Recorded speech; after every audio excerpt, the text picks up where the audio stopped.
Бабушкин сундук хранит в себе много секретов. Сегодня он помог узнать, как одевались в XIX веке казанские татарки.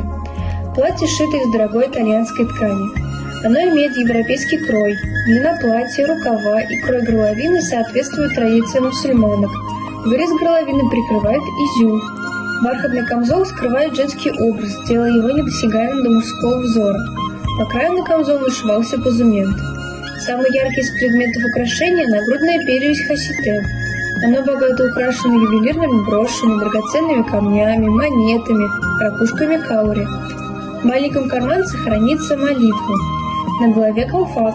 Он сшит из бархата и украшен вышивкой из бисера. Поверх колфака девушки носили шелковые шали с длинными кистями. Казанские татарки XIX века были настоящими модницами.